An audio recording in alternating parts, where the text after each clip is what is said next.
सभी विद्यार्थियों का ऑनलाइन करंट अफेयर्स में स्वागत है। आप सभी का पूरी क्लास को बहुत ध्यान से देखेंगे। हमारे जितने भी प्रतियोगी छात्र इस चैनल पर पढ़ाई कर रहे हैं उन सभी लोगों को बिल्कुल भी टेंशन लेने की ज़रूरत नहीं है। ये क्लास आप अटेंड कर रहे हैं, ऑफलाइन क्लास कर रहे हैं, ना तो डिमोटिवेट होना है और ना ही निराश होना है, ना ही हताश होना है। समस्याएं आती हैं तो व्यक्ति को और मजबूत बनाती हैं, व्यक्ति और ज़्यादा मजबूत होता है समस्याओं से। वैकेंसी आ रही हैं, ढेर सारी आ रही हैं, ज़रूरत है हमें तैयारी करने की। तैयारी यदि हमारी होगी तो हमारा सिलेक्शन बहुत जल्दी किसी न किसी परीक्षा में हो जाएगा। आइए क्लास शुरू करते हैं। और बस एक ही बात कहना चाहता हूँ कि अगर क्लास देखनी है तो पूरी देखिए, थोड़ी बहुत क्लास में आपका कोई फ़ायदा नहीं होगा। प्रश्न है दोस्तों, 14 प्रश्न आज लिख पाए हैं, जगह ही नहीं बची थी 15 प्रश्नों की। थोड़ा सा साइज बड़ा कर दिया है अक्षरों का, कोई बात नहीं है। आप पूरी क्लास को पढ़िए बाकायदे से, पूरे इत्मीनान के साथ और होशो हवास के साथ आप इस क्लास को लेंगे। ये आपके नॉलेज में एक बूस्टर का काम करेगा, आपका ज्ञान जरूर बूस्ट हो जाएगा। पहली ही बात है, किस देश ने मारबर्ग वायरस के प्रकोप की घोषणा की है? ये एक ऐसा रोग है जिसका अभी तक कोई टीका नहीं लगा है। 88% व्यक्ति की मृत्यु हो जाती है। इसमें बुखार आने के साथ साथ रक्त बहने की समस्या हो जाती है, खून की उल्टियाँ होने लगती हैं, रक्त स्राव होने लगता है। तो ये वायरस बहुत ही खतरनाक है। और किस देश ने अभी घोषणा की है? तो आप वायरस पर समझिए, वायरस को देखिए। और हमारे मोदी जी जो हैं प्रधानमंत्री हैं देश के, तो उन्होंने क्या कहा कि वायरस पर उन्होंने तंज कसा। वायरस पर क्या कसा? तंज कसा। और इसी से आप समझ जाएंगे मारबर्ग की जो घोषणा की है प्रकोप की, उस देश का नाम है तंजानिया। तंजानिया कैसे याद रखेंगे कि जब मारबर्ग वायरस पर मोदी जी ने तंज कसा तो ये अपने देश में नहीं आएगा। और इसका कोई टीका नहीं है दोस्तों, इस मारबर्ग वायरस का कोई टीका उपलब्ध नहीं है। WHO के अनुसार तंजानिया में, WHO के अनुसार तंजानिया में 161 लोगों की इस वायरस से ग्रसित होने की पुष्टि की गई है। इस बात को आप याद रखेंगे। यह रक्तस्रावी बुखार है। इसमें 88% व्यक्ति की डेथ हो जाती है, उसकी मृत्यु निश्चित होती है। वैसे तो हर किसी को जाना है, लेकिन आप इतना तो कहानी अपनी बना के जाइए कि जाने के बाद लोग आपको याद करें। ठीक है, दूसरे प्रश्न की ओर चलते हैं। वन्य जीव संरक्षण पुरस्कार 2023 से किसे सम्मानित किया गया? नोट दोस्तों कर लीजिए, 100% आने वाली परीक्षाओं में ये पूछा जाएगा। वन्य जीव संरक्षण पुरस्कार से किसे सम्मानित किया गया? वन्य जीव संरक्षण पुरस्कार से किसे सम्मानित किया गया? ये मोस्ट इम्पॉर्टेंट क्वेश्चन है। और उनका नाम अगर हम बताएं तो उनका नाम है आलिया मीर, जो कि कहाँ की रहने वाली हैं? जम्मू कश्मीर की रहने वाली हैं। बहुत अच्छा सा प्रश्न है और बहुत अच्छे से आप पढ़ रहे हैं। बहुत अच्छे अच्छे विद्यार्थी इस चैनल पर रहते हैं। जो विद्यार्थी नहीं होते हैं अच्छे, वो इस चैनल पर नहीं आते हैं, वे दूर रहते हैं। आलिया मीर इनका नाम है। आलिया मीर जी को वन्य जीव संरक्षण पुरस्कार 2023 से सम्मानित किया गया है। ये जम्मू कश्मीर के रहने वाली हैं। दूसरी बात दोस्तों, वन्य जीव संरक्षण अधिनियम कब आया था? ये मैंने अभी 2-3 क्लास पहले बताया था। ये मेरी क्लास शायद 92वें पार्ट की है। बस जो पुराने विद्यार्थी हैं उनसे मैं यही कहूँगा कि वो पिछले वीडियोज़ भी देख लें। आपके अंदर जितना ज्ञान होगा आप उतना ही परीक्षा में धाड़ेंगे और नौकरी पाने की जो प्रायिकता है वो आपकी बढ़ जाती है। दूसरी सेकंड बात आपको बताएं, वन्य जीव संरक्षण अधिनियम क्यों लाया गया? क्योंकि जो संकटग्रस्त जीव हैं उनको बचाना है, जीवों को बचाना है।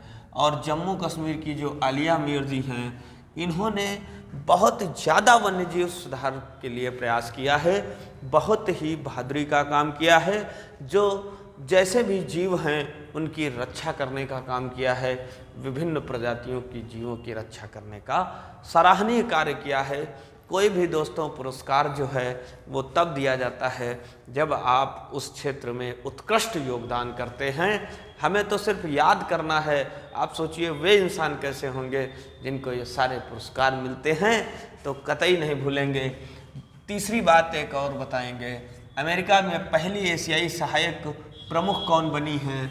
तो इनका दोस्तों नाम याद रखेंगे, मनमीत कोलन। इनका दोस्तों नाम है मनमीत कोलन और ये भारतीय मूल की सिख लेफ्टिनेंट हैं। ये जो अमेरिकी राज्य है, अमेरिका में दोस्तों कितने राज्य हैं बताइएगा? पहले भी आप लोग बता चुके हैं। कनेक्टिकट जो राज्य है उसी राज्य की ये लेफ्टिनेंट बनी हैं, भारतीय मूल की सिख लेफ्टिनेंट हैं। तो इनका नाम आप जरूर याद रखेंगे, ये भी परीक्षाओं में पूछे जाने वाला प्रश्न है। ठीक है दोस्तों, पढ़ते रहेंगे, लगातार पढ़ते रहेंगे, कभी भी हमें रुकना नहीं है अपने लक्ष्य से पहले। हमें अपने लक्ष्य से पहले रुकना नहीं है। अभी आपने देखा होगा एक वन रक्षक का पेपर हुआ था, उसकी दौड़ थी 24 किलोमीटर तय करना था दूरी, शायद 4 घंटे में। 3 घंटे में बंदे ने 21 किलोमीटर की दूरी तय कर ली। पीछे मुड़कर देखा तो देखा कि कोई आ नहीं रहा है, बहुत सब पीछे हैं सारे लोग। तो वो व्यक्ति थोड़ी देर कहा सुस्ता लेते हैं, अभी कितनी दूरी बची है, थोड़ी सी तो दूरी बची है। दुर्भाग्य देखिए उसका, वो सो गया। और जब सारे प्रतियोगी छात्र रनिंग कर पहुंच गए तो अब वन विभाग की टीम ने जब गिनती की तो एक व्यक्ति कम मिला। पुनः उस व्यक्ति की तलाश जारी की तो पता चला कि वो व्यक्ति सो गया था। उसकी 1 साल की मेहनत पर पानी फिर गया। हमें सोकर अपना जीवन बर्बाद नहीं करना है, हम जग कर पढ़ाई करेंगे। 5-6 घंटे से अधिक अगर आप सो रहे हैं तो गलत बात है। विद्यार्थी जीवन में 6 घंटे की नींद बहुत होती है। आइए अगले क्वेश्चन की ओर चलते हैं। इनोसेंट वारिद थिक्के थला का निधन हो गया, वे कौन थे? तो दोस्तों वे पूर्व लोकसभा सांसद भी थे। ऊपर ही लिखते हैं, यहाँ तो जगह की बहुत ज़्यादा शॉर्टेज है। देखिए हमारा जो उद्देश्य है वो आपको पढ़ाना है। अब हमारे पास डिजिटल बोर्ड नहीं है, हमारे पास स्टूडियो नहीं है, हमारे पास कोई भी बहुत बड़े संसाधन नहीं हैं। हमारे पास एक सिर्फ ऑफलाइन क्लास है, उसी में हम ऑनलाइन क्लास बना देते हैं। और हमारा मानना है कि आपको सफलता मिलनी चाहिए बस। ये पहली बात तो मलयालम अभिनेता हैं, पहली चीज़ तो मलयालम अभिनेता थे। दूसरी चीज़ ये लोकसभा सांसद रहे, दोनों ही मामलों में इनका उत्कृष्ट योगदान रहा है। लोकसभा सांसद ये रहे हैं लगभग 2014 से 2019 तक। मलयालम अभिनेता के रूप में इन्होंने 200 से अधिक फिल्मों में काम किया है और ये एक हास्य कलाकार रहे। हंसाने का काम दोस्तों जो करता है वो बहुत ही महान होता है। दूसरों को आंसू देने का काम तो हर एक व्यक्ति कर रहा है। अगर आपकी वजह से किसी के चेहरे पे मुस्कान आती है तो आप इस दुनिया के सबसे अच्छे और सबसे सुंदर इंसान हैं। इस बात को याद रखिएगा, ठीक है। पढ़ाई हमारे व्यक्तित्व को भी निखारती है और हमारे ज्ञान को भी बढ़ाती है। शिक्षित जो नहीं है वो समझ लीजिए बेकार इंसान है। शिक्षा बहुत ज़रूरी है। आप हमारे साथ लगातार बने रहिए, आपको बहुत अच्छी अच्छी चीज़ें हम पढ़ाएंगे। SBI ने वृक्षारोपण के लिए कितने रुपए दान देने की घोषणा की है? बहुत अच्छी बात है। SBI के बारे में हमने आपको अभी पूरी बात कमेंट बॉक्स में बताई गई है। काफ़ी विद्यार्थियों ने बताया है। स्टेट बैंक ऑफ इंडिया, जिसका पहले पूरा नाम क्या था, स्थापना कब हुई, सारी बातें मैं एक अपने क्लास में बार बार चीज़ों को रिपीट नहीं करता हूँ। जिसको देखना हो वो पुरानी क्लास देख लेगा। SBI ने वृक्षारोपण के लिए दान देने की घोषणा कर दी है 48 लाख रुपए। ये अपने आप में एक बहुत अच्छी बात है। 48 लाख रुपए दान कर दिया है। किस लिए दान किया है, पूरी बात समझिए। इको द फाउंडेशन के साथ साझेदारी की है। इको द फाउंडेशन के साथ भैया क्या किया है, साझेदारी की है। क्या कहा है, कहा है कि बंगलुरु में, कहाँ दोस्तों, बंगलुरु में गार्डन सिटी यूनिवर्सिटी में 32,000 पौधे लगाए जाएंगे। कितने दोस्तों लगाए जाएंगे? 32,000 पौधे लगाए जाएंगे। एक तकनीक है दोस्तों, उस तकनीक का क्या नाम है, मियावारी तकनीक। इस तकनीक के साथ पौधे लगाए जाएंगे। आप सोच रहे होंगे मियावारी तकनीक क्या है? मियावारी तकनीक जो है वो साधारण पौधों की अपेक्षा मियावारी तकनीक में बहुत ही तेज़ी से वृद्धि होती है। कई सारे सुधार हो जाते हैं, जैसे मिट्टी की गुणवत्ता में सुधार हो जाता है। कई सारे सुधार होते हैं मियावारी तकनीक में। 2 से 3 साल में ही महज पौधे तैयार हो जाते हैं। आप संख्या समझिए, 32,000 पौधे लगाए जाएंगे। पर्यावरण को बचाना है। पर्यावरण हमारे लिए बहुत इम्पोर्टेंट है। आप सब लोग जानते हैं कि पर्यावरण हमारे लिए, इन्वायरमेंट कितना आवश्यक और कितना जरूरी है। ये बात किसी से भी छिपी नहीं है। आइए अगले क्वेश्चन पर चलते हैं। लिखा है किस राज्य के NGO को चिल्ड्रन चैंपियंस अवार्ड से सम्मानित किया गया? तो वो राज्य है दोस्तों असम। असम राज्य के NGO को चिल्ड्रन चैंपियन अवार्ड से सम्मानित किया गया। आइए आपको बताते हैं क्या इसकी कहानी है। आप जो लोग लिख रहे हैं वो वीडियो रोक कर लिख लेंगे। ज़्यादा टाइम दोस्तों नहीं होता है, कई सारे काम रहते हैं, तो इसलिए आप जल्दी जल्दी पढ़िए और जल्दी जल्दी मैं भी घर जाऊं। आप लोगों के लिए 12 से 14 घंटे इसी कोचिंग में बिताना होता है। सुबह 8-9 बजे से लगातार शाम को 8-9 बजे तक। इतनी मेहनत दोस्तों अगर आप कर लेंगे तो आपका बहुत जल्दी सफलता मिल जाएगी। आइए बात करें असम राज्य में क्या हुआ। असम राज्य में छात्र कल्याण मिशन चलता है, जिसे तपोवन के नाम से भी जाना जाता है। ज़रूरत वाले बच्चों को ये छात्र कल्याण मिशन बहुत ध्यान रखता है। ये जो चैंपियन अवार्ड दिया गया है, इसमें दोस्तों 75,000 रुपये का नगद पुरस्कार दिया गया है। 75,000 रुपये का नगद पुरस्कार दिया गया है।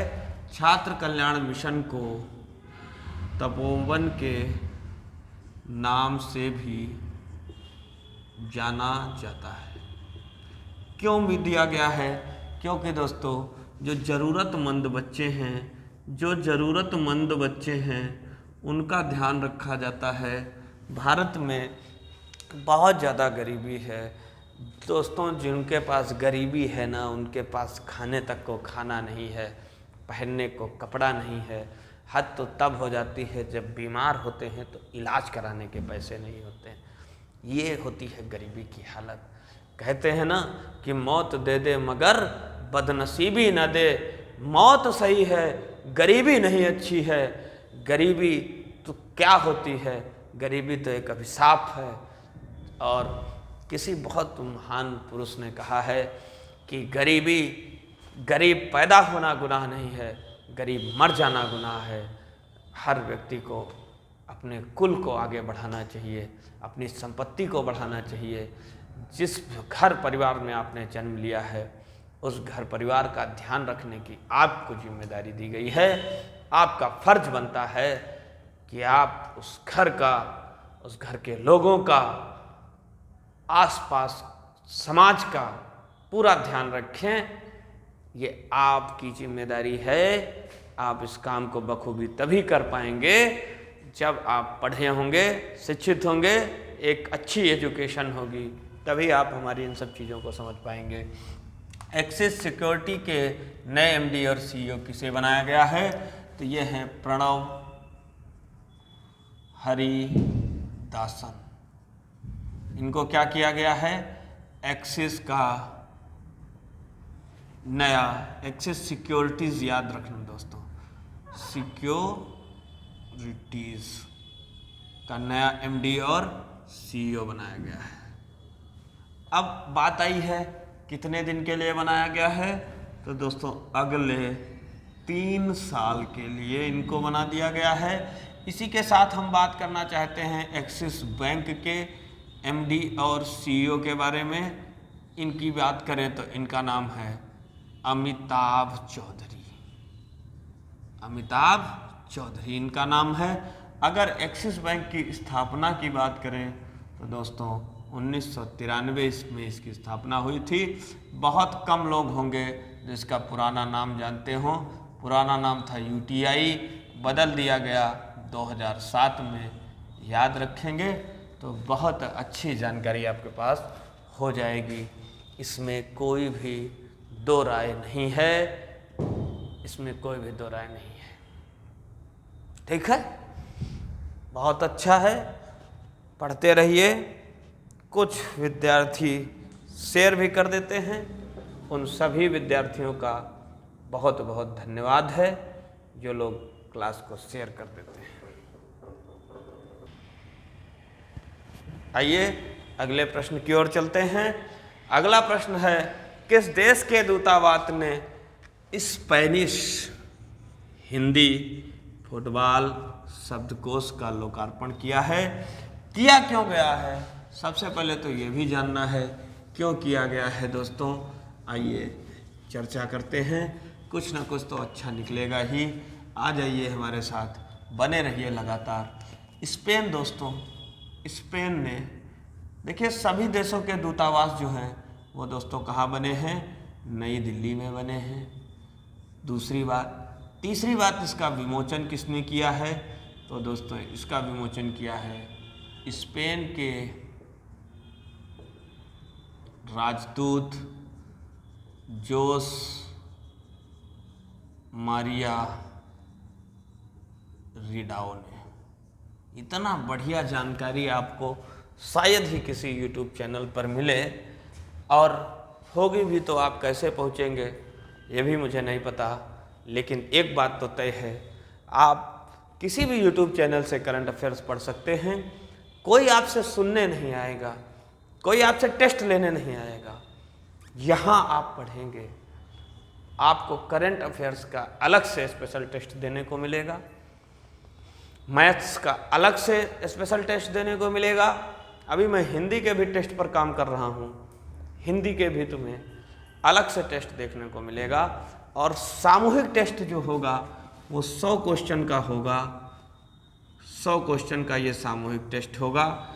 और अगर आप किसी दूसरी कोचिंग के विद्यार्थी हैं, टेस्ट आप तब भी ज्वाइन कर सकते हैं, क्योंकि मेरा मानना है टेस्ट शायद ही किसी कोचिंग में होता हो।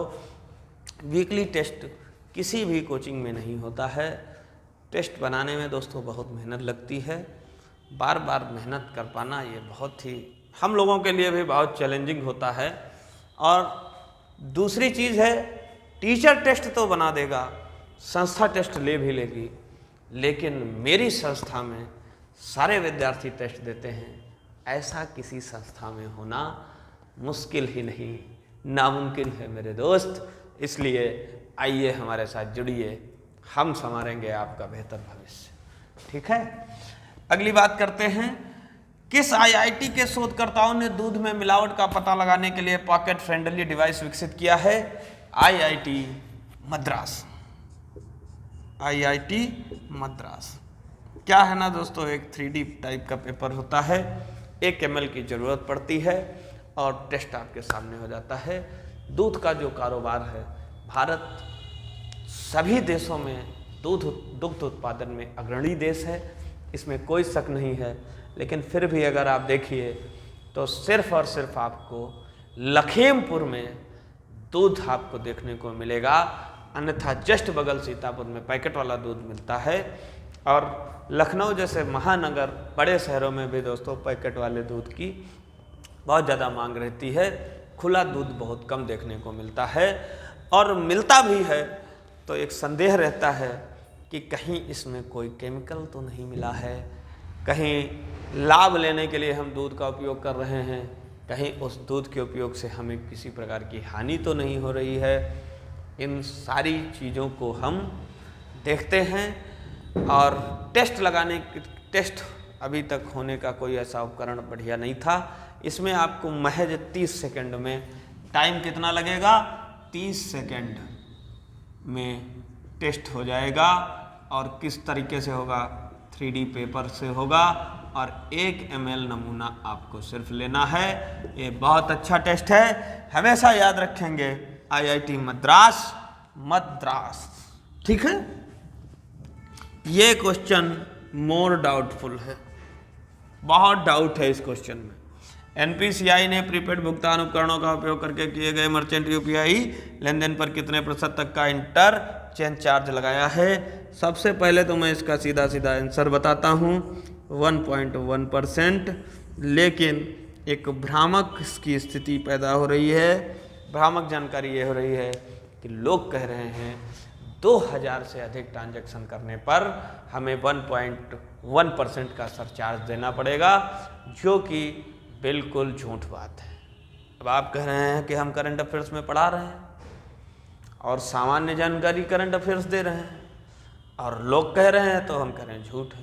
वो इसलिए झूठ है क्योंकि एक शब्द पकड़िएगा, इसमें लिखा है मर्चेंट, जो कि आम लोगों में नहीं आता। और ये जो 1.1% जो चार्ज देना है वो आम नागरिक को नहीं देना है, हमें नहीं देना है, आपको भी नहीं देना है। आप भी मुस्कुरा रहे हैं, हम भी मुस्कुरा रहे हैं, क्योंकि ना हमें देना है ना आपको देना है। मर्चेंट वाला उदास है, 1.1% उसको देना है, तो उसे उदास रहने दीजिए। हम करंट अफेयर्स की श्रृंखला में इस क्वेश्चन को याद रखेंगे, 1.1%। ठीक है। अगली बात करते हैं, हमजा यूसुफ किस देश के प्रधानमंत्री चुने गए हैं? हमजा यूसुफ भाई हमारे पढ़ते हैं शाम के बैच में, तो इनको तो भूलना ही नहीं है। कोई इसकी ट्रिक नहीं मैं दूंगा, आपके साथी हैं, आपके साथ में पढ़ते हैं। शाम वाले बैच में यूसुफ भाई पढ़ रहे हैं, वो बन गए हैं मंत्री, और वो भी बन गए हैं पहले। देखो ये याद करने के लिए है सिर्फ। ठीक है। तो ये प्रधानमंत्री किस देश के चुने गए हैं? वो देश है स्कॉटलैंड। स्कॉटलैंड की बहुत कम विद्यार्थी राजधानी जानते होंगे। स्कॉटलैंड की राजधानी है एडिनबर्ग। स्कॉटलैंड की मुद्रा क्या है? Pound sterling. राष्ट्रीय पशु क्या है? बता देते हैं, एक सिंगा। जानिए स्कॉटलैंड के बारे में। ठीक है दोस्तों। एक क्वेश्चन है, बेंगलुरु में भगवान बसवेश्वर एंड नाथ प्रमुख केम्पेगौड़ा की मूर्तियों का अनावरण किसने किया है? अनावरण किया है अमित शाह जी ने। 2 मंत्रालय इनके पास हैं, एक तो इनके पास गृह मंत्रालय है और दूसरा जो है वो सहकारिता मंत्रालय है। सहकारिता मंत्रालय, याद रखेंगे इस बात को। एनडीटीवी ने गैर कार्यकारी अध्यक्ष किसे नियुक्त किया है? आइए इस क्वेश्चन का भी आंसर जानते हैं। ये दोस्तों क्वेश्चन कौन था? 12 नंबर था, और ये कौन सा है? 13 नंबर है। याद रखेंगे। 13 नंबर क्वेश्चन है दोस्तों। एक सेकंड। एनडीटीवी ने गैर कार्यकारी अध्यक्ष किसे नियुक्त किया है? ये किया है यूके सिन्हा को। यूके सिन्हा। और एनडीटीवी की स्थापना कब हुई थी? एनडीटीवी की स्थापना हुई थी 1988 में। याद रखिएगा, भूलना नहीं है। भूलने के लिए नहीं पढ़ा रहे हैं, याद रखने के लिए आप लोगों को दोस्तों पढ़ा रहे हैं। बहुत मेहनत से ये क्लास बन रही है। अगर आप इस क्लास को यहाँ तक देख रहे हैं, ये आपका सौभाग्य है, और जो नहीं देख रहे हैं उनका यह दुर्भाग्य है कि वो सिलेक्शन लेने में उनको लोहे के चने चबाने पड़ेंगे, जो इस क्लास से वंचित होकर जा रहे हैं। ये बात आप जान लीजिए। अगली बात आपको बताता हूँ। एक क्वेश्चन और बहुत अच्छे से उस क्वेश्चन को डिस्कस करेंगे। काफ़ी सारी जानकारी उस क्वेश्चन के बारे में देनी है। गेटवे ऑफ इंडिया से एलिफेंटा गुफाओं तक तैरने वाले पहले व्यक्ति कौन थे? सबसे पहले हम बात करते हैं गेटवे ऑफ इंडिया की। तब तक आप हमको बता दीजिए कि एलिफेंटा की गुफाएं कहाँ हैं और किस लिए प्रसिद्ध हैं। हम आपको वो क्वेश्चन नहीं बताएंगे, हम गेटवे ऑफ इंडिया के बारे में आपको बताएंगे। गेटवे ऑफ इंडिया को मुंबई का ताजमहल कहा जाता है दोस्तों। ताजमहल कहा जाता है, मुंबई में ये स्थित है। इसका निर्माण कब और कैसे किया गया था आपको बताते हैं। अरब सागर की ओर, अरब सागर की ओर अपोलो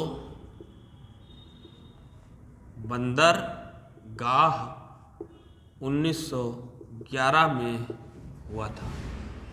इसका निर्माण अरब सागर की ओर अपोलो बंदरगाह में 1911 में हुआ था। 1911 में दोस्तों इंग्लैंड के राजा जॉर्ज पंचम और रानी मैरी, अरे मेरी नहीं, मैरी भाई साहब, इंग्लैंड के राजा जॉर्ज पंचम और रानी मैरी भारत भ्रमण पर आए थे। पर क्लियर हो गया। इसके वास्तुकार कौन थे? इसके वास्तुकार थे जॉर्ज व्हिटेट। और एलिफेंटा की गुफाएं बता ही देते हैं यार, तुम परेशान बहुत हो जाते हो। थोड़ा सा अगर एक क्वेश्चन दे दें, एलिफेंटा की गुफाएं जो हैं ये भी कहाँ हैं? महाराष्ट्र में ही स्थित हैं। मुंबई से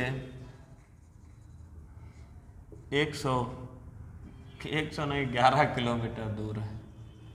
और एलिफेंटा की गुफाएं क्यों प्रसिद्ध हैं? एलिफेंटा की गुफाएं इसलिए प्रसिद्ध हैं क्योंकि त्रिमूर्ति सदाशिव की 6.1 मीटर लंबी मूर्ति सबसे अधिक प्रसिद्ध है। और तैर कर पार करने वाले पहले व्यक्ति हैं आईपीएस कृष्ण प्रकाश।